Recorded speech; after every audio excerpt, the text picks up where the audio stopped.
La première et la plus grosse barrière est vraiment culturelle. En fait, c'est ça l'enjeu. Au final, des gens intelligents, compétents, ils arrivent à travailler ensemble à la fin de la journée. C'est pas le sujet. La question, c'est à quelle vitesse et avec quelle déperdition en attendant que ça se mette en place. C'est Mmh. plutôt ça. Et effectivement, l'engagement, c'est un des symptômes d'une grosse différence culturelle. J'aime bien le mot indien Jugad qui commence à être de plus en plus à la mode et qui est étudié même chez Harvard. Et le Jugad, c'est le système D. En fait, c'est j'ai des contraintes. On va trouver une solution, un workaround. D'ailleurs, ce qui est marrant, c'est que ça résonne beaucoup avec Cuba, où le Jugad, c'est vraiment un art de vivre, et notamment à cause de l'embargo. Donc le Jugad, en fait, même si c'est un mot indien, ça s'applique à tous nos country openers, tu sais quoi, tu vas aller trouver des solutions, en fait.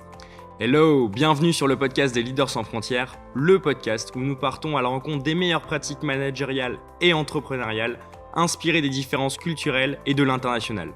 Je m'appelle Paul Tressens et vis au Vietnam depuis 2022. En créant ce podcast, mon ambition est de vous aider à élargir votre champ des possibles et appliquer des méthodes venues d'ailleurs dans votre quotidien. Je vous souhaite un bon voyage avec notre invité pour un nouvel épisode des Leaders sans frontières. Bonne écoute! Bonjour Urbain, bienvenue dans le podcast des Leaders sans frontières. Bonjour Paul, merci de m'accueillir. Merci d'avoir accepté mon invitation. Ce que je te propose pour commencer ce nouvel épisode des Leaders sans frontières, c'est de te présenter, nous dire qui tu es, d'où tu viens, résumer ton parcours en 2 minutes et m'expliquer tes fonctions actuelles. Ouais, bien sûr. Donc, je m'appelle Urbain, je suis français. En ce moment, je gère l'Asie pour Little Big Connection depuis la ville de Bangalore en Inde, où on a le headquarter régional. Je suis né à Paris. J'ai vécu dans quelques villes en France avant de partir assez jeune, en fait, à l'âge de 7 ans, en expatriation avec mes parents. J'ai vécu dans différents pays, à Cuba, puis en Grèce, en Italie. Et le virus de l'expatriation ayant la peau rude, je suis reparti après des études en France en expat. De nouveau à Cuba pour un VIE. Ensuite, rester là-bas un peu plus longtemps après ce contrat-là. Et ensuite, pas mal de voyages jusqu'à venir en Inde autour de 2015 pour y créer ma propre entreprise. Faire une belle aventure entrepreneuriale à peu près jusqu'au début du Covid, où là, elle s'est interrompue avec bonheur avant le Covid, donc j'ai eu la chance de ne pas voir tout s'écrouler. T'as revendu au bon moment. J'ai réussi à céder mon entreprise au bon moment, on va dire ça comme ça. Et ensuite, j'ai rejoint Little Big Connection, qui est donc une entreprise, allez, on va être généreux, on va dire scale up, parce qu'à 400 millions d'euros, ça devient plus difficile de prononcer le mot startup quand même, qui est donc une entreprise basée en Suisse, avec une activité dans 50 pays dans le monde. Et donc, je suis responsable d'une des 3 géographies, qui est l'Asie, avec la mission, en fait, de développer, d'abord l'activité en Inde que j'ai lancée il y a déjà 4-5 ans, et puis d'ouvrir de nouveaux pays et d'aller explorer différentes géographies avec ce business model. Voilà pour donner un peu une idée de là où j'en suis.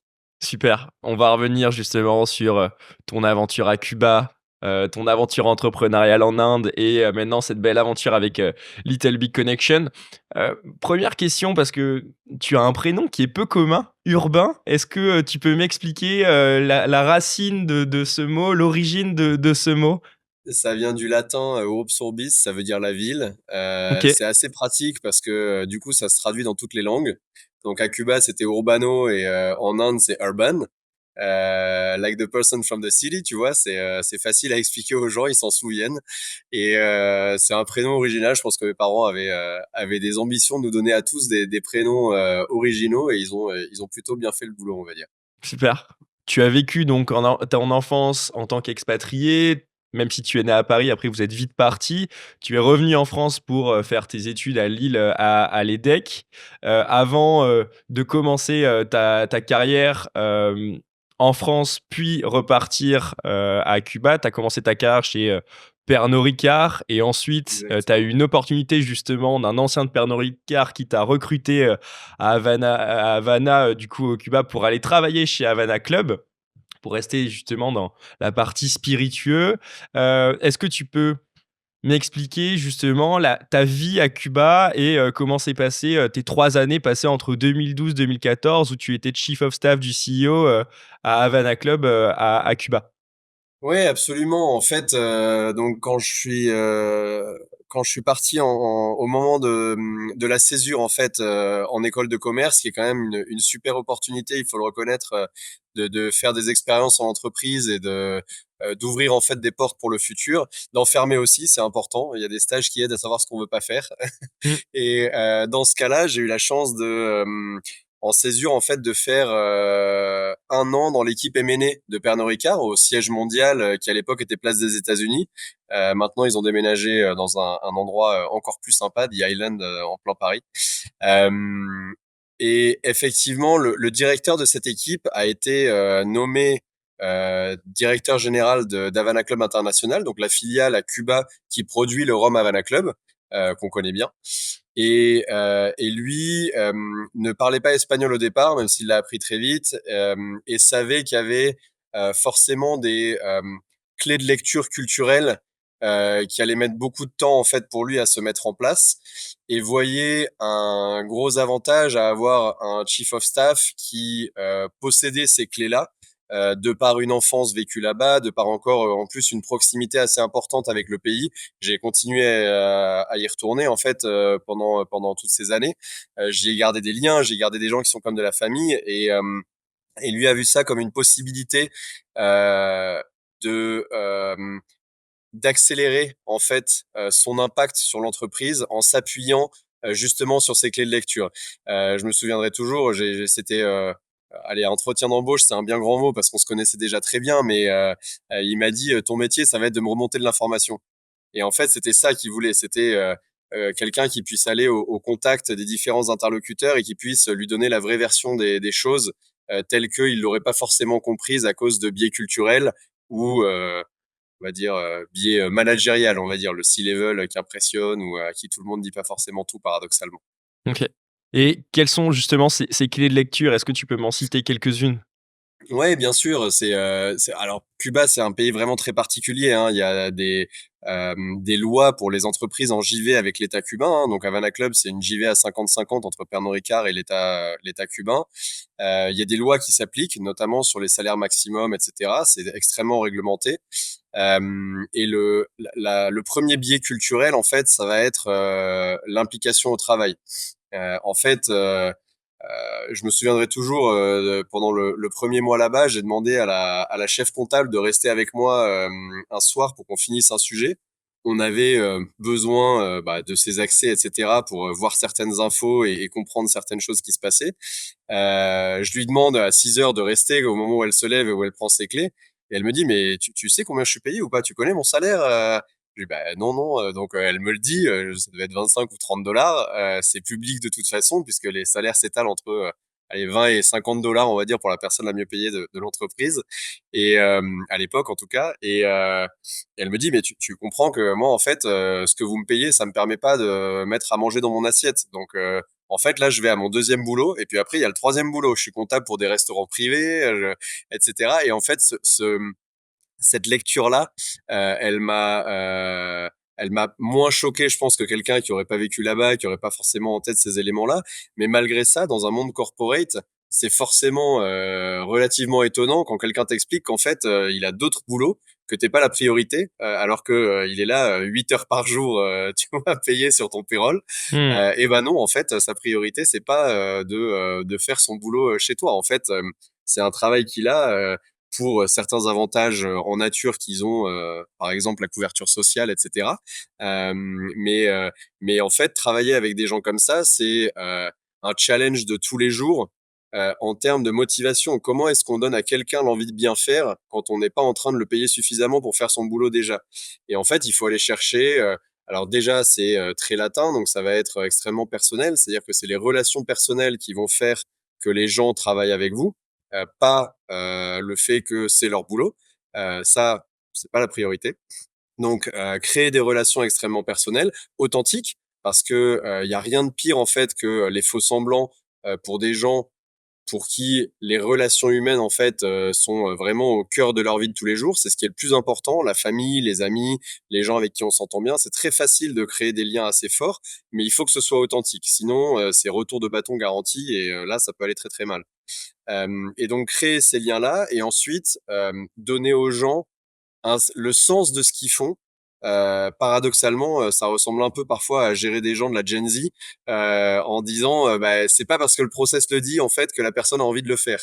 Donc il va falloir expliquer le pourquoi. Pourquoi est-ce que cette information peut nous impacter? Pourquoi est-ce que de comprendre comment est-ce qu'on va gérer un atterrissage à la fin d'une année fiscale, ça peut impacter les bonus qui sont extrêmement importants pour les employés parce que si on fait le plan quinquennal pour cette année, l'impact va être très fort sur les bonus, va être très positif, ça va impacter ce que les gens vont pouvoir gagner. Bon ben voilà, en fait là j'ai un chef comptable qui me dit ok allez on va à la pêche aux infos, par contre on va s'adapter, on va peut-être travailler entre midi et deux parce que là ça le gêne moins, par contre à 6 heures du soir bah, il doit s'occuper de sa grand-mère, il y a personne d'autre pour le faire et donc il sera pas là quoi qu'il arrive. Donc voilà, c'est une adaptation permanente en fait à ça Mmh. et donner du sens à ce que font les gens et les faire apprendre. C'est assez particulier à Cuba, ça, mais le régime, en fait, et la façon dont ils ont vécu fait que euh, le savoir est sacré. Donc, une opportunité d'apprendre quelque chose de nouveau, c'est souvent très respecté.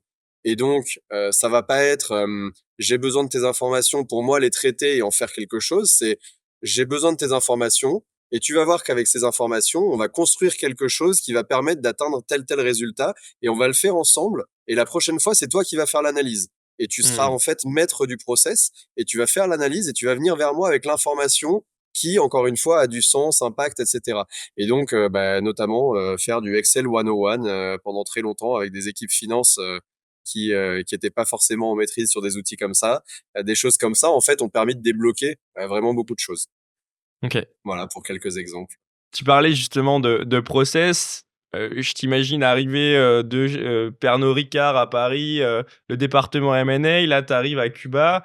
Heu, Comment ça se passe l'adaptation? Même si tu connais déjà un petit peu le pays, c'est pas toujours évident. On en a parlé, dans une conversation précédemment, je crois que tu as fait une étude notamment sur le vieillissement des Roms. Est-ce que tu peux m'en dire un peu plus sur, Ouais, les ouais, absolument. process? C'était la rencontre de deux mondes. C'était assez lunaire. C'était vraiment rencontrer les Martiens. En fait, une des dernières missions que j'ai faites avant de partir, c'était l'équivalent d'un système ERP de gestion des stocks à vieillissement. OK. À cause de l'embargo américain, en fait, les licences de software américains sont très compliquées à obtenir. Parfois, c'est pas possible, très souvent d'ailleurs. Il faut s'adapter. Donc, sur un équivalent d'Excel, en fait, la mission c'était bah, modélise les stocks à vieillissement, donc toutes les bases de ROM qui sont en train de vieillir, modélise comment est-ce que on peut les utiliser, qu'est-ce qu'on peut en obtenir, et à l'inverse, si nos projections à 30 ans c'est ça, qu'est-ce qu'il nous faudrait aujourd'hui dans des fûts, sous des nefs, avec des toits au-dessus, et quel est le delta en fait, et donc permettre d'analyser en fait stratégiquement à très long terme, c'était vraiment des prévisions à 30 ans. Est-ce que il y a des investissements qui aujourd'hui sont cruciaux, sont vraiment non négociables pour pouvoir matcher les plans à long terme qu'on a.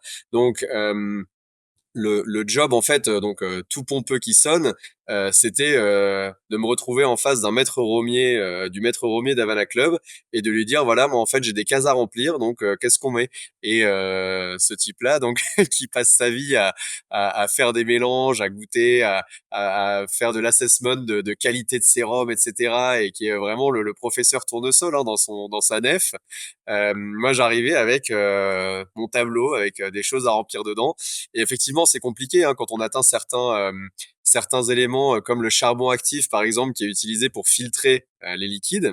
Euh, Quand on demande à la personne, mais donc en fait, le critère pour remplacer le charbon, c'est quoi? En fait, c'est quoi son espérance de vie? Et le maître Romier, qui très sérieusement prend un charbon, le lèche et te dit, celui-là, il devrait tenir encore 6 mois. Là, tu mets comment dans ton Excel? Là, c'est compliqué. Et la technique, c'est vraiment de lécher le charbon. Et en fait, au goût, il peut te dire le charbon est encore bon, il va tenir encore quelques mois ou pas. Donc voilà, c'est À l'expérience. effectivement la rencontre de deux mondes, c'est assez spécial. mais extrêmement enrichissant évidemment. Super. Ouais, j'imagine. Pas toujours simple d'appliquer des grands process sur des techniques traditionnelles et là, c'est vrai que tu vois Exactement. une certaine limite et tu vois aussi la puissance de l'expérience de ce maître, Romier? Ouais, c'est une technique, celle des maîtres romiers cubains, qui aujourd'hui est reconnue comme patrimoine immatériel de l'humanité, hein. C'est un projet que j'avais lancé d'ailleurs quand j'étais à Cuba. OK. On avait lancé ça avec l'UNESCO et ça a été reconnu il y a maintenant 1 ou 2 ans. Patrimoine immatériel de l'humanité, la culture du rhum léger, la tradition du rhum léger des maîtres romiers cubains. Waouh, impressionnant. OK. On parle beaucoup de Cuba, maintenant j'aimerais qu'on avance un petit peu sur l'Inde. Pourquoi tu pars en Oui. Inde ensuite, en, 2014-2015? Qu'est-ce qui te pousse à choisir ce pays? Oui, alors en fait, je suis pas vraiment parti en Inde pour être honnête. Ça a été le résultat d'une recherche assez longue de quasiment 1 an. Quand j'ai quitté Cuba, en fait, j'avais l'ambition de monter une entreprise. Je savais que le monde des spiritueux avait un attrait pour moi qui était indubitable. Et l'avantage d'avoir travaillé avec une marque comme Havana Club, c'est que j'ai découvert une marque qui a des racines culturelles extrêmement profondes. Euh, D'un point de vue extrêmement différent, mais juste pour illustrer à quel point l'impact culturel de la marque est fort à Cuba, c'est un peu comme Coca-Cola qui invente le Père Noël en fait, hein.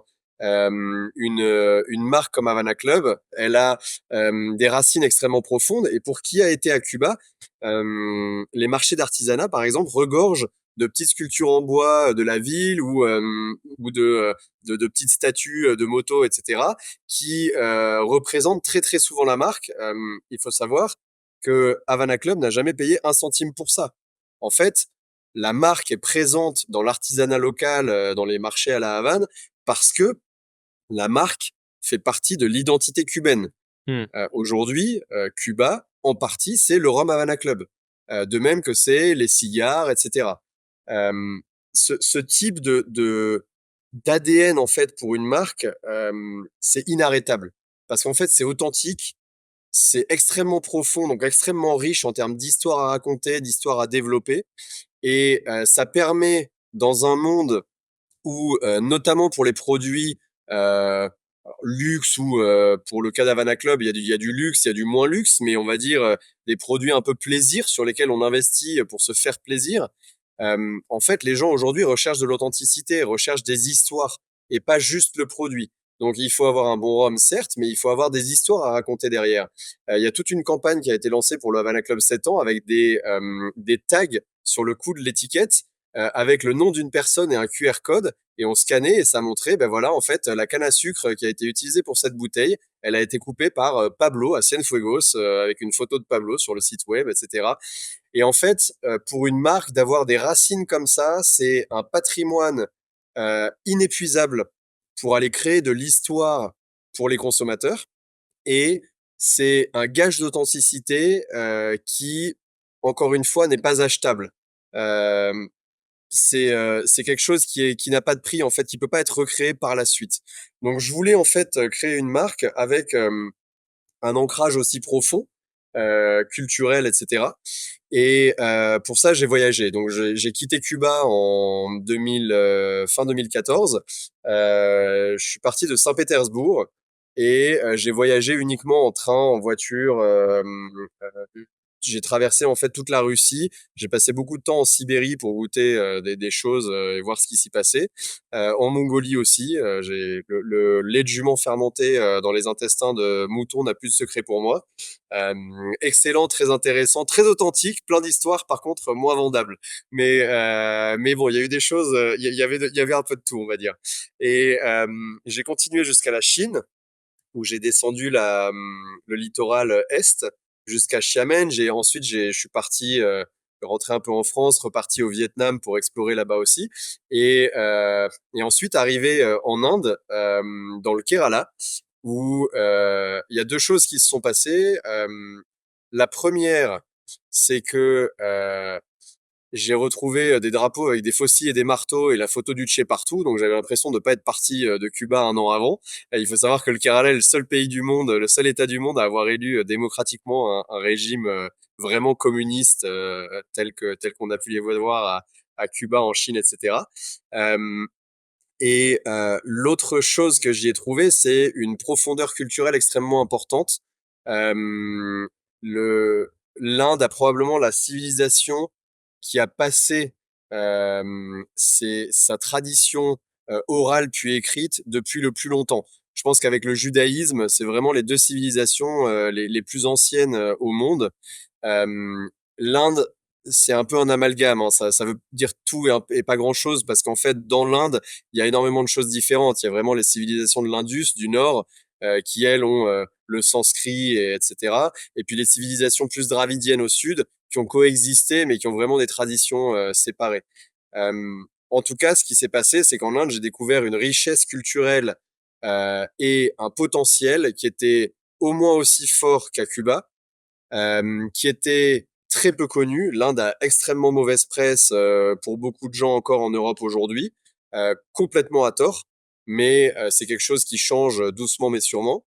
Et enfin, dans toute cette richesse culturelle et ce monde business, notamment autour des spiritueux, qui est pas du tout mûr en fait, qui est extrêmement contraint et avec très peu d'innovation, j'ai découvert en fait l'Ayurveda, la médecine traditionnelle indienne, qui a notamment des techniques de fermentation qui pouvaient s'appliquer donc à des alcools plus modernes si on les utilisait pour de telles fins et à de telles fins. Et donc j'ai découvert voilà tous les éléments en fait que je souhaitais retrouver pour monter une entreprise qui aurait vraiment un patrimoine culturel immense et à la fois qui se créerait dans un océan bleu où j'étais probablement la seule marque à innover sur le créneau sur lequel j'ai innové pendant les 5 années où je l'ai fait.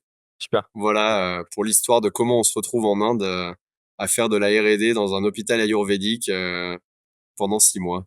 Voilà, Et donc, en créant cette entreprise, toi, tu crées, donc tu appelé ça Amalaki Wine and Spirit. Qu'est-ce que tu absolument. produis comme alcool? Comment ça fonctionne? Alors au départ, c'était pas une blague, hein, vraiment dans un hôpital ayurvédique. Donc j'avais les mêmes horaires que les patients. Il fallait se lever à 5 heures du matin pour le petit-déj et à 6 heures du soir, ils coupaient le groupe électrogène, donc il n'y avait plus Internet ni électricité. Et je passais ma journée à aller faire de la R&D. Donc au début, c'était découvrir le patrimoine de saveurs et de senteurs de l'Ayurveda. Euh, le Kerala, c'est un des persos en fait de la route des épices. Hein. Le poivre est endémique du Kerala, est né dans le Kerala, la cardamome aussi. Il y a une variété en fait d'épices qui est extrêmement grande et l'Ayurveda, je dirais la cuisine dans jusqu'à un certain niveau, mais l'Ayurveda va encore beaucoup plus loin dans la connaissance et l'utilisation de ces épices.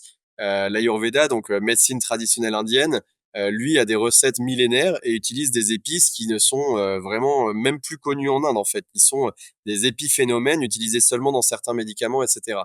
Donc voilà comment j'occupais mes journées au départ, à vraiment aller comprendre ce monde-là, à découvrir des épices incroyables qui ont des senteurs qu'on n'imaginait même pas.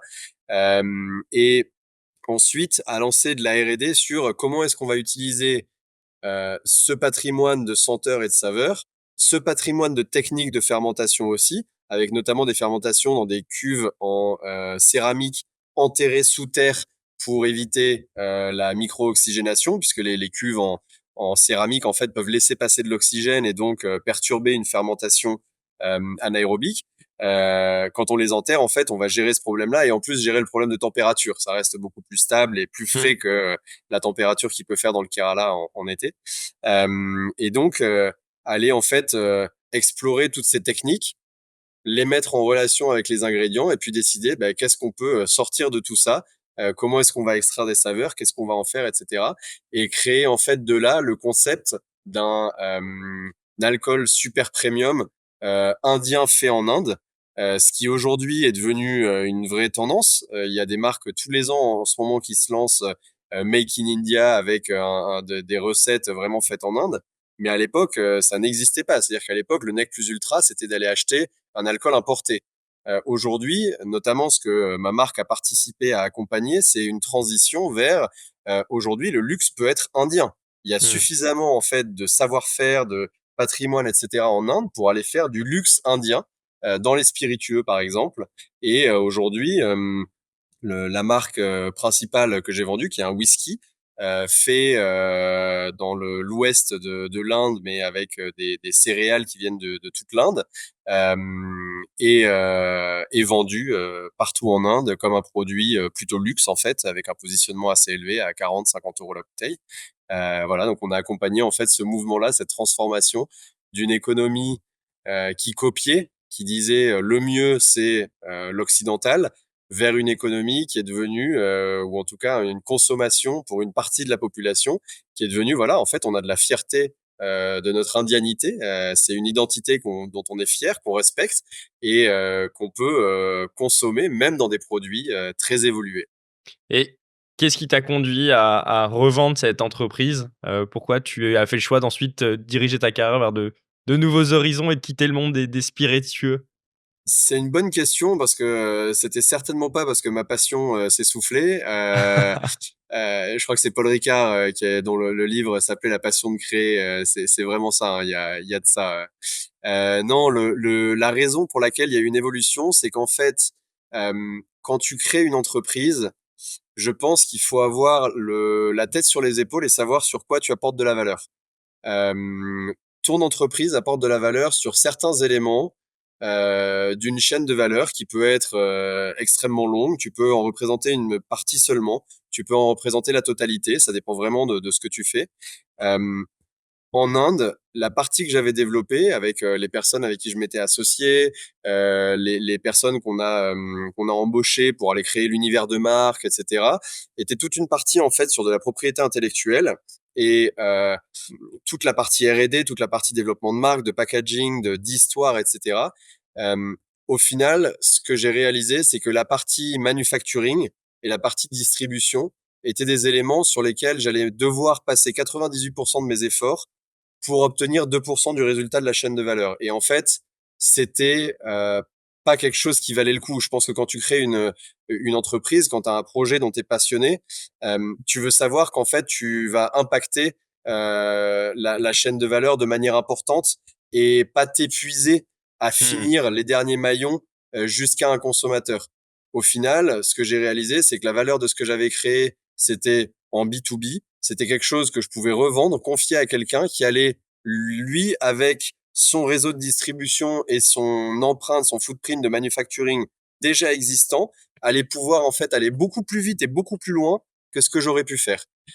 Pour parler concrètement, j'ai rencontré quelqu'un qui a monté son propre business de A à Z dans les spiritueux en Inde. Il lui a fallu 10 ans et 2 millions de dollars juste pour l'outil industriel. Et c'est quelqu'un dont la marque ne décolle toujours pas. Parce qu'en Mmh. fait, le temps qu'il a passé à créer ça, à trouver l'argent, à investir cet argent, à développer cette capacité à produire lui-même et à vendre lui-même, c'est du temps qu'il n'a pas passé sur la partie qui était vraiment celle où il ajoutait de la valeur, qui était de créer des recettes exceptionnelles. Et moi, je voulais pas avoir la même fin. Je voulais savoir passer la main, en fait, au moment où ce qui était nécessaire pour les marques que j'avais créées, c'était un Pernod Ricard et c'était plus une start-up. C'est assez particulier aussi dans le monde des spiritueux en Inde. La régulation est extrêmement complexe autour du manufacturing, autour de la distribution. C'est vraiment quelque chose de très compliqué où la taille critique, un peu comme aux US, en fait, a vraiment son importance à jouer. Donc en fait, tu vas revendre cette entreprise, à ce que tu dis avant le Covid en 2020 et Absolument. puis tu vas intégrer, Little Big Connection. Est-ce que tu peux m'en dire un petit peu plus sur, cette entreprise, sur, vos activités et toi ton rôle? Tu l'as expliqué en début, d'épisode, ton rôle aujourd'hui, pour, diriger, la partie Asie. Est-ce que tu peux m'expliquer donc vos actions, au sein de Little Big Connection? Ouais, bien sûr, avec plaisir. Donc, Little Big Connection, je vais t'en parler comme je l'ai découvert, hein, une fois que j'ai eu vendu mon entreprise et que je cherchais une opportunité, l'opportunité suivante.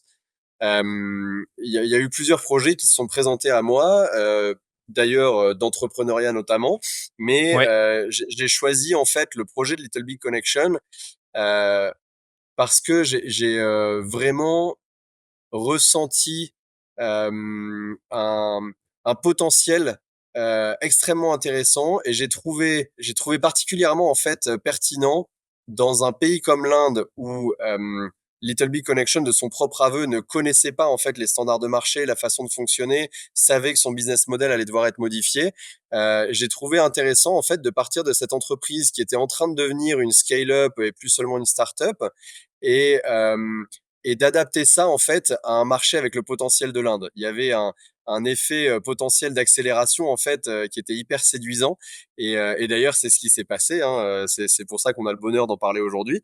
Mais pour revenir sur Little Big Connection de façon assez simple, le but de Little Big Connection, c'est d'être une plateforme qui permet de faire le pont entre des grands acteurs, notamment les clients, des entreprises Fortune 500, etc., avec des structures plus petites ou moins mûres, comme les freelances par exemple, c'est le cas beaucoup en Europe ou en Amérique.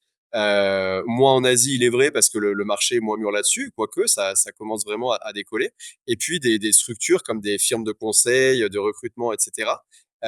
Et en fait, de faire le pont entre ces deux mondes-là, qui savent pas toujours très bien travailler ensemble, il faut le reconnaître.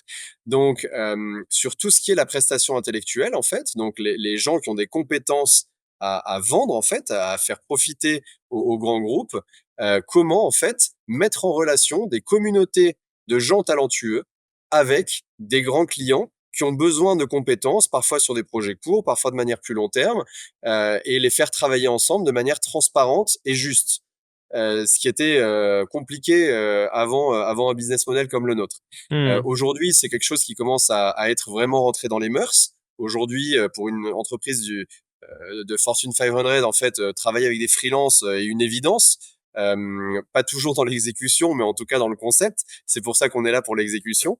Et, euh, et ce qu'on va faire, et là je parle plus de la déclinaison asiatique de ce business model, c'est qu'on va faire travailler ensemble des structures qui n'ont pas forcément la maturité, des structures souvent locales, qui n'ont pas la maturité, la connaissance des niveaux de qualité, des niveaux d'exigence et de la compliance d'entreprises internationales, avec des entreprises Fortune 500 qui, elles, en fait, sont arrêtées là-dessus. C'est-à-dire que la compliance, quand on parle à un Ford, à un Volvo, c'est des sujets, pour ne citer que quelques exemples, qui sont non négociables en fait. Mmh. Et donc, d'arriver en fait à mettre le niveau de qualité, le niveau d'exigence et puis le niveau de compliance qui permet aux grandes entreprises de leverager les pools de talents asiatiques, dont on sait qu'ils sont devenus aujourd'hui incontournables dans les stratégies talents des grandes entreprises. Comment justement tu fais pour, t'assurer que les, talents que vous mettez à disposition, de vos clients vont bien s'intégrer et bien s'engager? Parce que c'est pas quelque chose de neutre que d'intégrer pardon, des, ressources externes à un environnement défini et de faire collaborer tout simplement, des collaborateurs qui sont en CDI et des freelances, par exemple? Ouais, absolument, c'est un gros sujet, hein, l'engagement. Je crois que tu travailles dessus d'ailleurs, hein, il me semble. Oui. Euh, donc, on aura l'occasion d'en reparler, mais effectivement, c'est un gros enjeu, c'est un gros enjeu culturel en fait aujourd'hui. Et je vais, quitte à en parler, autant parler des cas extrêmes en fait, des cas où on a des personnes au Vietnam, en Inde, aux Philippines, qui vont aller travailler avec des stakeholders internes à notre client, qui peuvent être des Américains, des Français, des Espagnols. En fait, la première et la plus grosse barrière est vraiment culturelle. En fait, c'est ça l'enjeu. Au final, des gens intelligents, compétents, ils arrivent à travailler ensemble à la fin de la journée. C'est pas le sujet. La question, c'est à quelle vitesse et avec quelle déperdition en attendant que ça se mette en place. C'est Mmh. plutôt ça. Et effectivement, l'engagement, c'est un des symptômes d'une grosse différence culturelle. La loyauté aux entreprises n'est pas du tout la même en Asie. C'est un sujet qui est vu très différemment, C'est notamment beaucoup parce plus que volatile, ouais. ouais, il y a une volatilité en fait de la loyauté, parce que en fait, il faut aussi comprendre que il y a beaucoup de gens, l'IT notamment, mais c'est pas les seuls. En fait, même dans l'ingénierie, ça se retrouve, ça commence à passer dans la pharma, dans les fonctions support aussi, hein, avec l'extension en fait du footprint des grandes entreprises maintenant vers des fonctions support aussi. Ça commence vraiment à s'étendre de plus en plus. Et au final, il faut comprendre que beaucoup des personnes dont on parle, leurs parents avaient beaucoup moins qu'eux. C'est pas comme en Europe, hein. En fait, en Asie, la génération qui arrive sur le marché du travail aujourd'hui, elle a beaucoup plus que ses parents. Euh, et donc, quand ils voient en fait leurs parents qui ont trimé, pas forcément toujours très bien payés, etc., très très peu de reconnaissance du travail, etc. Et quand ils voient qu'à eux on leur propose des salaires comme ça et que ça évolue très vite, en fait ils se disent ben moi je vais pas me faire avoir. Donc le premier driver forcément c'est l'argent et c'est compréhensible parce que on parle quand même de pays où il n'y a pas toujours des systèmes de protection sociaux très avancés ou etc etc. Donc en fait avoir de l'argent, c'est la différence entre bah, la vie et la mort, sans vouloir exagérer trop. C'est vraiment ça. Donc c'est mon rapport à l'entreprise, c'est l'entreprise va extraire de moi beaucoup de valeur. Je vais m'assurer que je le fais aussi dans l'autre sens. Mmh. Donc effectivement, des propositions salariales pas forcément beaucoup plus élevées peuvent attirer quelqu'un et le faire quitter un projet. Euh, le, euh, le reward financier est extrêmement important. Après, et heureusement, il n'y a pas que ça. D'abord, il faut savoir identifier. C'est plus un problème de choisir les bonnes personnes. C'est-à-dire qu'il va falloir aller trouver les personnes qui ont les bons drivers, notamment la volonté d'apprendre, notamment la volonté de s'inscrire dans un projet long terme avec nous, avec nos clients. C'est quelque chose qui se travaille. Hein. C'est sûr qu'une fiche de poste en Asie, on la pense pas de la même manière qu'on le fait en Europe. Il y a une vraie réflexion derrière. Et ensuite, c'est aussi une manière de travailler. C'est-à-dire que on va apporter à nos clients en fait une connaissance locale qui va nous aider à leur dire il faut savoir travailler de manière éthique. Donc c'est pas parce qu'on est en Asie qu'on va faire travailler des gens 14 heures par jour ou 6 jours sur 7. Pas acceptable. Alors il y a pour certains des garde-fous légaux. En tout cas, nous, on en met des moraux de toute façon. On travaille pas avec des clients comme ça. Euh, et il faut leur donner des conditions de travail. Et quand je dis conditions de travail, je parle de A jusqu'à Z. C'est-à-dire que quand on contacte un candidat en Asie, on ne le fait pas de la même manière qu'en Europe. Quand on contacte un candidat en Asie, on estime qu'on doit lui vendre le projet au moins autant que lui va nous vendre son CV. Et ça installe un rapport de respect vis-à-vis de la personne qui lui a énormément de valeur. Donc j'ai beaucoup parlé d'argent. C'est vrai que bon, ça reste un driver qui est forcément facilement mesuré, très impactant, etc. C'est Oui. loin d'être le seul sur lequel il faut jouer et seul il ne suffira pas. On a des consultants qui ont voulu quitter des projets très bien payés parce qu'ils estimaient que l'équipe projet ne les respectait pas suffisamment, qu'ils n'étaient pas inclus dans le decision making, etc. Et il a fallu aller rattraper le truc avec les équipes projet en leur expliquant, voilà, en fait, cette personne peut vous apporter plus de valeur. Arrêtez de l'utiliser comme un exécutant. En fait, faites-le participer au decision making, etc., etc. Et on va assurer la rétention comme ça.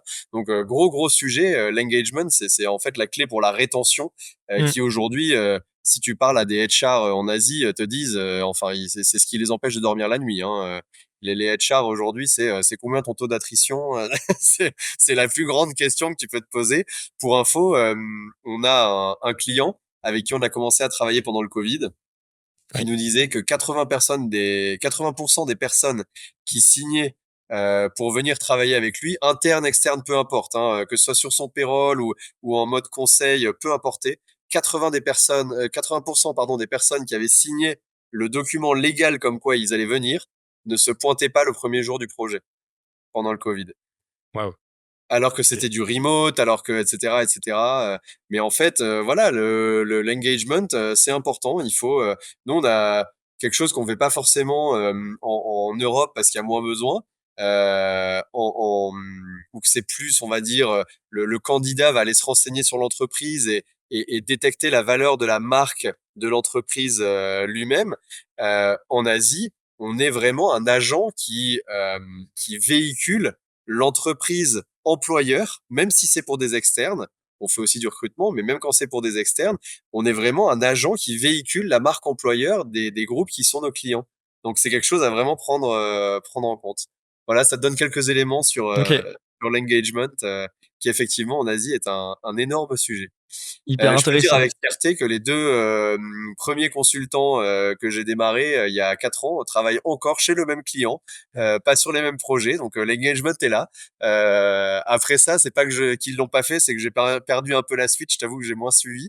Mais sur les deux premiers qu'on a placés, je sais qu'ils sont encore là, les dinosaures fidèles au poste et ravis de bosser avec nous et avec notre client final. Ils ont pas changé ni de travailler avec nous, ni de travailler avec ce client final. Ça continue et la lune de miel continue. OK. Tu parles beaucoup justement de la transmission, de l'histoire de l'entreprise, de l'histoire de ton client, de la façon de travailler, de l'engagement et d'arriver à impliquer les collaborateurs que tu intègres, qui sont externes dans ces nouveaux environnements. Comment est-ce que tu décrirais aujourd'hui, l'ADN, Little Big Connection?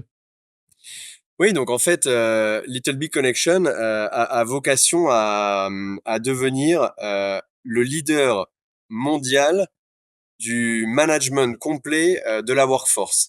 Euh, Ce qu'on est aujourd'hui, c'est déjà un leader global sur des solutions technologiques innovantes liées au nouveau monde du travail. Nouveau parce que nouvelle manière de travailler, nouvelle manière de contractualiser, voilà, c'est vraiment la manière de collaborer en fait avec des talents et d'envisager des stratégies talents et dans une refonte complète aujourd'hui dans le monde de facto puisque le monde du travail change et change à grande vitesse. Euh, donc, dans l'ADN de l'entreprise, tu vas avoir l'accompagnement en fait de nos clients via une de nos offres qui est un vendor management system qui permet en fait de manager de façon dynamique le panel de partenaires sur lesquels s'appuient nos clients pour gérer la prestation intellectuelle, donc pour aller chercher des consultants. Ça, c'est une partie de ce qu'on fait. C'est ce qu'on fait avec à peu près 25 000 utilisateurs qui sont des acheteurs, notamment, ou des directeurs de projets, etc.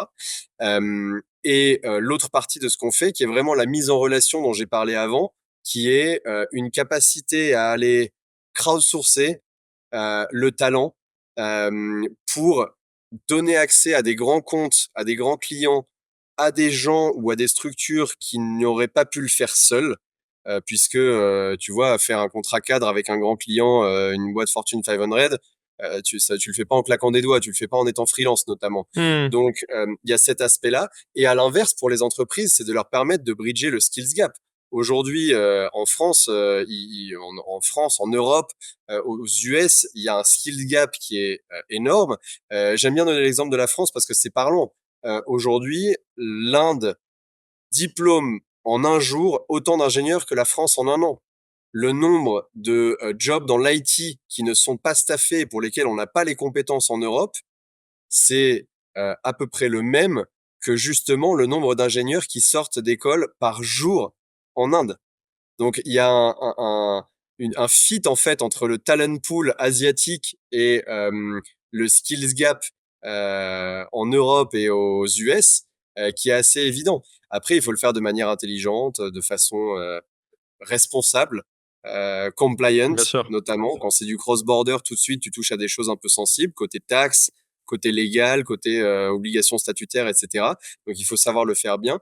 Et donc, l'ADN, pour résumer, de Little Big Connection, c'est d'arriver à faire ce pont entre ces deux mondes-là, que ce soit localement ce qu'on fait dans des pays comme l'Espagne, le UK, l'Allemagne, la France, ou les US, le Canada, j'en passe, hein, il y en a beaucoup, et c'est ce qu'on fait beaucoup en Asie maintenant, entre pays. C'est-à-dire, j'ai une équipe projet au Brésil, à qui il manque des compétences en exécution. Est-ce qu'on mettrait pas une partie de l'équipe en Inde pour aller soutenir ce projet-là? Et boum, on a une équipe en fait avec un client interne aux US, une partie de l'équipe projet qui est au Brésil, le reste de l'équipe qui est à Bangalore en Inde. Et en fait, on a monté un système qui fonctionne parce qu'on a été chercher au meilleur endroit selon les critères du client, les compétences dont ils avaient besoin. Il y Mmh. a une matrice qui sert à ça, qui permet de dire, voilà, en fait, si aujourd'hui je cherche un développeur Java dans le monde, quels sont mes critères? Est-ce que c'est la compétitivité du tarif? Est-ce que c'est les soft skills? Est-ce que j'ai besoin de quelqu'un qui est client facing, même si c'est des clients internes? Est-ce que j'ai besoin d'un pur codeur qui sort un nombre de lignes de code à la minute? Est-ce que j'ai besoin de quelqu'un qui est capable de leverager les outils d'IA les plus à jour pour être extrêmement efficace? Et en fait, en fonction de ces critères, nous, on va avoir la capacité d'aller proposer le pool de talents qui est le plus adapté pour notre client. OK. Voilà un peu à quoi ressemble la mission de Little Big Connection, notamment le volet asiatique dont j'ai un peu plus parlé là.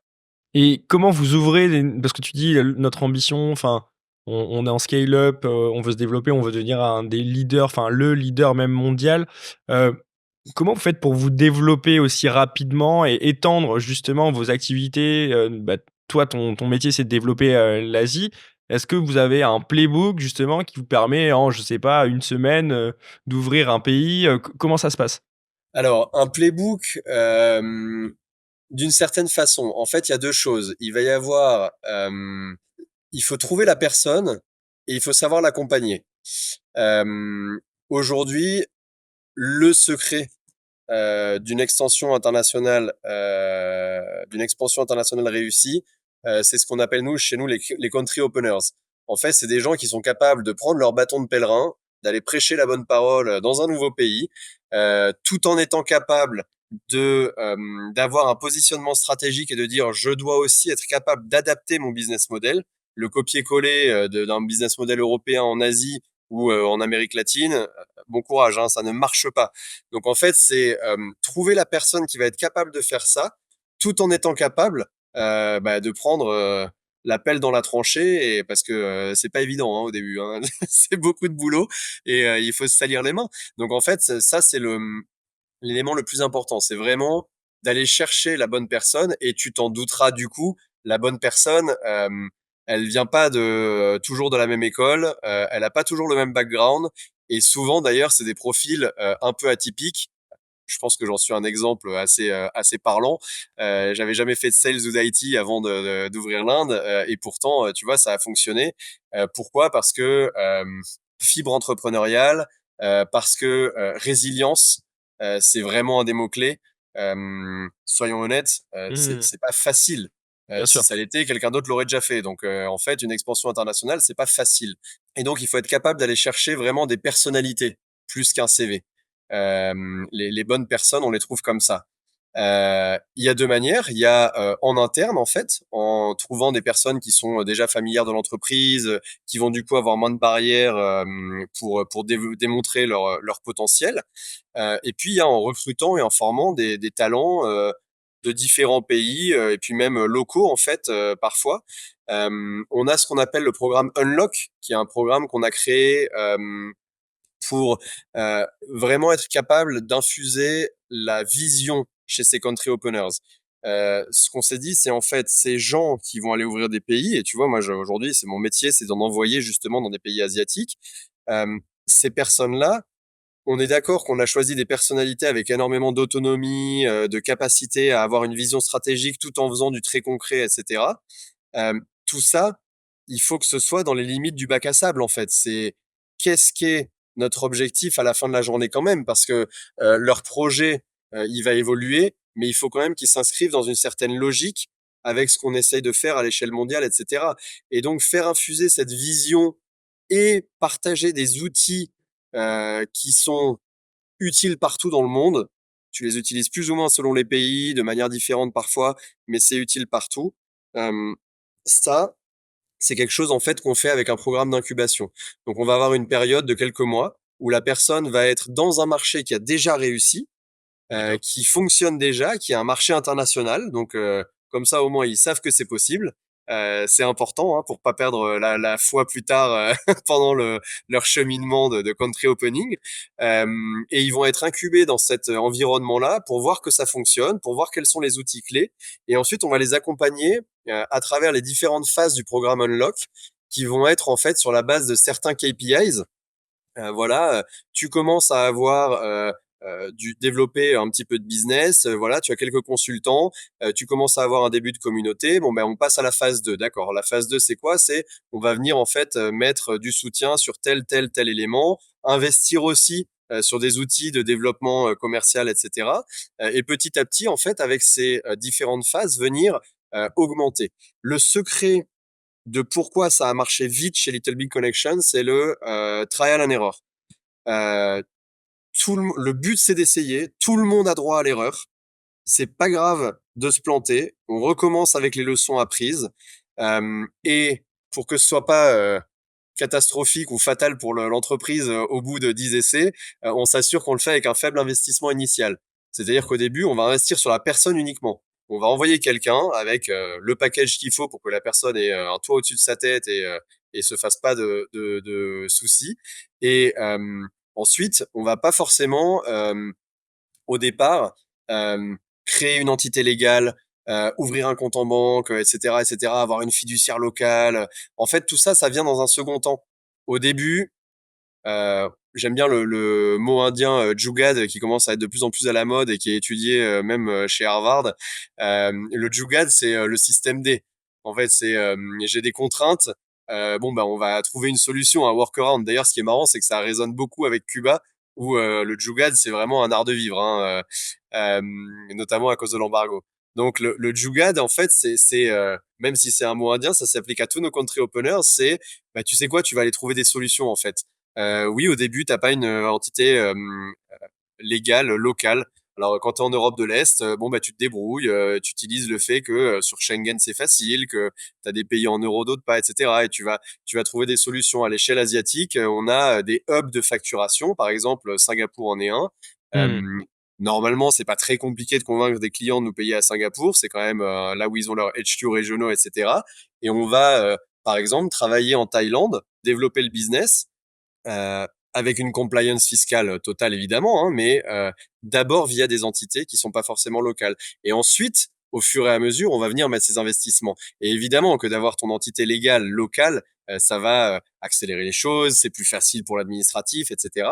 Et il faut reconnaître qu'on a l'avantage de s'appuyer là-dessus sur le groupement de tout dont on fait partie, qui nous offre un écosystème avec déjà une présence dans beaucoup de pays aussi. Ça nous aide aussi énormément. C'est clair. Super. On se plante, hein. On se plante souvent. C'est très bien, ça permet d'apprendre et puis ça permet de mettre en lumière ceux qui ont réussi. Euh, tu m'avais demandé de réfléchir à des exemples d'échecs, par exemple. Un échec qu'on a eu avec une personne qui a commencé en même temps que moi en Australie. Euh, Ouais. En Australie, on a arrêté nos activités. En fait, cette personne, au bout de 6 mois, on a décidé des deux côtés d'arrêter. Elle était coachée par un C-level en Europe qui avait un décalage horaire, je crois que c'était 7 ou 8 heures avec cette personne. Et en fait, on a réalisé que oui, on arrive à faire travailler nos équipes consultants chez les clients avec beaucoup de décalage horaire, etc. Par contre, un country opener, c'est pas la même chose. Il y a besoin d'un accompagnement de proximité, il y a besoin de pouvoir échanger très souvent, etc. Et donc, c'est vrai que de plus en plus, avec l'émergence en fait des hubs qui ont fonctionné en Asie et en Amérique, donc en Amérique notamment le Canada et en Asie notamment l'Inde et Singapour, en fait on a maintenant une stratégie de guidance beaucoup plus locale. Et donc aujourd'hui c'est le directeur Amérique qui va aller guider des country openers sur la zone Amérique et moi qui vais Bien les sûr. guider sur la zone Asie et avec une connaissance aussi, c'est sûr que ça aide de plus en plus avancée sur les modes de fonctionnement, le business, l'environnement légal, etc. Ça n'empêche pas que quand ton country opener au Vietnam te dit alors attends, moi je suis français, on vient de m'envoyer un contrat en vietnamien, on fait comment là? Ça reste problématique, hein. Il faut trouver du jugad justement pour trouver des solutions, mais ouais. Est-ce que tu peux me raconter un challenge situationnel marquant de ta carrière, une anecdote de vie assez insolite? Un exemple qui me vient en tête tout de suite, en fait, c'est mon démarrage chez Little Big Connection le 9 mars 2020. Ouais. Où je suis parti à Ho Chi Minh City rencontrer quelqu'un de l'entreprise. On devait passer 2 semaines ensemble pour que quand même j'ai déjà vu quelqu'un de l'entreprise puisque moi à l'époque j'étais déjà en Inde, hein, donc j'avais rencontré personne euh, face à face en présentiel. Donc j'ai fait tout ce process en fait de les rejoindre complètement digital. Et j'arrive le 9 mars au Vietnam pour 2 semaines et le 11 mars au matin, j'étais sur le scooter de la personne de l'entreprise avec qui je travaillais pour aller au consulat indien demander en fait sous quelles conditions j'arriverais à rentrer en Inde. Les lockdowns venaient de commencer. Donc cette personne m'a un peu accompagné, etc. J'ai dû repartir le jour même, donc j'étais resté moins de 48 heures. Euh, ça te donnera une bonne idée de comment la vie peut te surprendre parfois en Asie, et je suis sûr que tu l'as vécu, mais au consulat indien, après plusieurs heures, j'étais entre un étudiant qui avait toutes ses affaires dans le Rajasthan et la femme du futur CEO de la BNP qui pas encore pris ses fonctions. Enfin, c'était assez lunaire en fait comme situation. Et, euh, et on finit par nous donner l'information tant attendue. C'est le décret ministériel dit que vous devez arriver en Inde ce soir avant minuit à tout prix. Sinon, on ne sait pas ce qui se passe. On ne sait pas si vous pourrez rentrer après. Et donc, j'ai réussi à prendre un vol dans l'immédiat, dans les 2 heures, à faire une escale un peu louche, finir par arriver avec toutes les réglementations qui commençaient sur les masques, etc. Et arrivé en Inde, j'arrive à l'immigration et donc 2 heures avant la deadline, fier de moi. Et là, l'officier d'immigration qui me dit ah non non, on vous a dit n'importe quoi. En fait, c'était pas arriver, c'était partir de votre point de départ. C'était pas avant, c'était après. Et c'était pas minuit, c'était minuit GMT, donc 5h30 du matin demain matin. Donc en fait, vous auriez dû partir de là où vous partez après 5h30 du matin demain matin. Donc je dis bon bah écoute, c'est pas grave, on va en rigoler et puis je vais attendre 5h30 du matin avant que tu me laisses passer. Et là, tu découvres la bureaucratie qui peut exister, notamment sur les durées maximales de séjour dans une zone internationale d'un aéroport, etc. Donc, j'ai été déporté vers le Sri Lanka au deuxième jour de mon travail chez Little Big Connection. Déporté avec un papier qui disait Deported from India, etc. Et je suis reparti 24 heures pour pouvoir rentrer en Inde. Donc Ok. le challenge, tout ça, c'est la partie un peu rigolote, mais en fait le challenge, c'est surtout que derrière, tu viens pas de cette industrie-là, tu viens pas de cette fonction-là, tu dois lancer ça dans un pays qui, même si à toi il t'est familier, en fait, ne l'est pas pour ce business-là, dans un contexte de lockdown qui vient de démarrer. Donc, t'imagines bien que sur le business, ça a un impact assez important. Et tout ça, en ayant du coup croisé 48 heures, une personne de l'entreprise pour laquelle je travaillais, et il a fallu 1 an et demi avant que je passe au siège donc en Suisse puis en France pour rencontrer des gens de l'entreprise en fait. Donc ça a été un vrai future of work là, on était en plein dedans là. C'était à l'autre bout du monde, on n'avait jamais rencontré personne. Ouais, sur la façon justement de s'approprier, la culture d'une entreprise à distance et d'arriver quand même à, Et ouais. créer, ta structure et ton business en local. Quel a été le meilleur conseil qu'on t'ait donné dans ta carrière?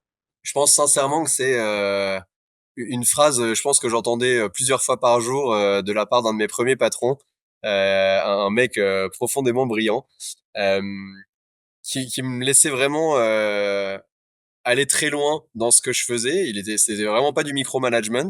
Et donc, j'arrivais avec mes analyses, parfois plusieurs semaines de boulot. J'arrivais, conclusion, truc de fou qu'on a construit, machin. La conclusion est là. Et il me regardait, il me disait, c'est quoi le next step? Donc moi, tu vois, j'ai un peu décontenancé. En fait, maintenant, du coup, il faut qu'on voit tout ce qu'on va faire. Il faut qu'on décide. Et bon, ok, bon, en fait, moi, c'est ça qui m'intéresse, c'est le next step. Donc allez, on travaille ensemble dessus. La prochaine fois, tu fais tes semaines d'analyse et tu te dis, allez, c'est quoi le next step? Tu trouves le next step. Et là, t'arrives et tu lui dis, voilà l'analyse et tout. Et voilà le next step. Ah ouais, c'est bien. Mais du coup, si on y arrive, ce sera quoi le next step? Et en fait, c'est c'est une question qui a évidemment pas de fin. Mais Mmh. ce que ça veut dire, c'est euh, que tu dois en fait toujours chercher le coup d'avance. C'est quelque chose qui va te driver pour d'abord t'assurer que ce que tu fais est utile, puisque c'est quoi le next step? En fait, s'il y en a pas un clair qui apparaît, c'est que vraiment l'analyse a été mal faite en fait, ou alors on n'a pas analysé le bon truc. Et c'est quelque chose qui vraiment m'a poussé à toujours aller chercher, à aller un peu plus loin. Et tu te rends compte que manager des gens, c'est souvent ça en fait, c'est souvent la capacité à leur dire, ok, très bien, mais du coup, c'est quoi le next step? Et un autre exemple, peut-être. C'est un C-level d'une multinationale qui un jour on échange, je lui parlais à Cuba en fait, voilà les contraintes qu'on avait étaient quand même importantes, etc. Il me dit tu sais, pour décider d'une stratégie, on peut pas prendre en compte les contraintes opérationnelles. Et là, tu te dis, mais en fait, moi, c'est mon quotidien, ces contraintes. C'est des choses, je sais qu'il y a des choses qu'on ne peut pas faire. Et en fait, lui, il te dit, mais oui, mais une stratégie, elle peut pas s'accommoder de ça. Sinon, elle va manquer d'ambition, sinon, elle va pas aller dans le bon sens. En fait, quand tu penses stratégie, il faut te couper totalement des contraintes. Il faut réfléchir à l'objectif final, à la stratégie que tu veux mettre en place.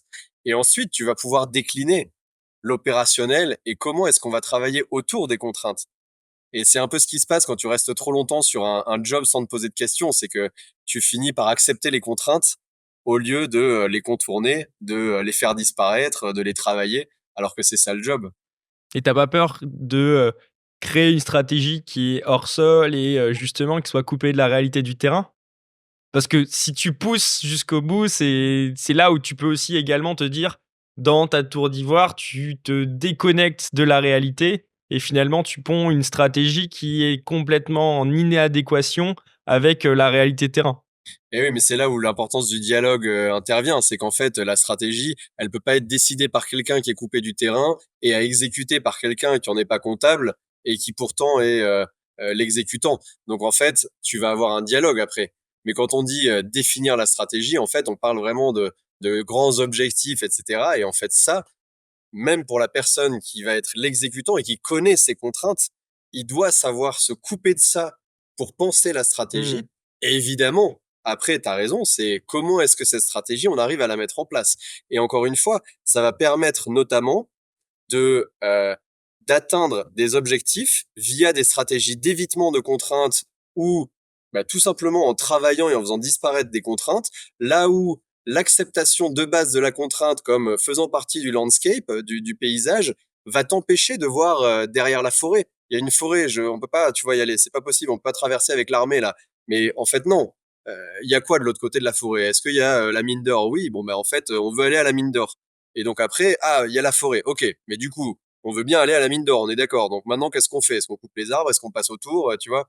Donc en fait, c'est plus une manière de réfléchir qui dit, tu penses d'abord la stratégie et Bien sûr. ensuite, tu vas voir comment est-ce que tu l'exécutes. Est-ce que tu as un indispensable, un livre de chevet que tu as plaisir à relire, un journal, un podcast que tu aimes suivre et que tu peux me recommander? Bah, à titre personnel, l'indispensable, c'est la famille, hein, c'est ma femme et mes enfants. Je pense que c'est important de savoir remettre ça. Et tu vois, je le dis dans un contexte professionnel, mais parce que je pense qu'aujourd'hui, de plus en plus, on a la chance d'avoir des entreprises qui respectent l'humain et qui Oui. sont à l'écoute quand tu leur dis, voilà, en fait, dans ma vie, j'ai d'abord ma femme et mes enfants, puis après j'ai vous, et pas dans l'autre sens. Et ça, c'est vraiment important de se rappeler en fait de ce qui compte vraiment. Et je pense que c'est quelque chose qui a un effet bénéfique même sur l'entreprise, notamment sur, tu parlais de l'engagement. Aujourd'hui, une des raisons pour lesquelles les personnes qui travaillent avec nous en Asie restent, c'est parce qu'on respecte leurs choix familiaux, les contraintes qu'ils peuvent avoir parfois, etc. On offre une flexibilité là-dessus qui est vraiment valorisée. Et après, si plus opérationnellement, il y a une question sur mon indispensable quotidien, aujourd'hui c'est l'IA. Hein, aujourd'hui, c'est mon indispensable, c'est Perplexity, c'est ChatGPT. C'est c'est devenu en fait quelque chose sans quoi on n'arrive plus à sortir le même output ou pas à la même qualité en fait. Et et donc voilà, je dirais ça. OK. Je dirais ça. Après, pour être un peu plus poétique, un indispensable, c'est Le Maître et Marguerite. C'est un bouquin de Bulgakov, qui est quelqu'un qui a subi la censure de l'URSS et qui a écrit un bouquin un peu loufoque, mais vraiment hyper intéressant. Et où justement, tu as toute l'expression de la bureaucratie de l'USSR, de l'URSS à l'époque, etc. Et des situations un peu ubuesques en fait, qui te rappellent que la vie, ça peut être compliqué, mais il y a toujours des solutions. Est-ce que tu peux me recommander une personne pour un nouvel épisode de ce podcast? Oui, bien sûr. Je pense à une amie qui travaille, qui a un scope très international, qui du coup sur la façon de travailler dans un contexte multiculturel a beaucoup de choses à raconter. Elle travaille beaucoup avec l'Asie notamment, mais pas que. C'est Anne Boutier, une amie il y a déjà très très longtemps, qui travaille qui est directrice des sales automation chez Spotify, et qui aurait des choses sûrement très intéressantes à te raconter. Super. Bah, écoute, avec plaisir pour échanger avec elle. Où est-ce qu'on peut te suivre ou te contacter, Urbain? Oh, le mieux, c'est LinkedIn. C'est ce qui va le plus vite. Bien sûr. Bah, écoute, merci beaucoup, d'avoir passé, ce temps avec moi, d'avoir partagé ton expérience. C'était un plaisir d'échanger, dans ce nouvel épisode, dans cet épisode des Leaders sans frontières. Plaisir partagé, Paul. Merci à toi. C'est la fin de cet épisode. J'espère que vous avez passé un bon moment et que vous avez de nouvelles idées pour élargir vos horizons. Si vous avez apprécié cet épisode, n'oubliez pas d'ajouter 5 étoiles sur votre plateforme d'écoute préférée ou de vous abonner à la chaîne YouTube. Je vous dis à très vite pour un nouvel épisode des Leaders sans frontières. Au revoir.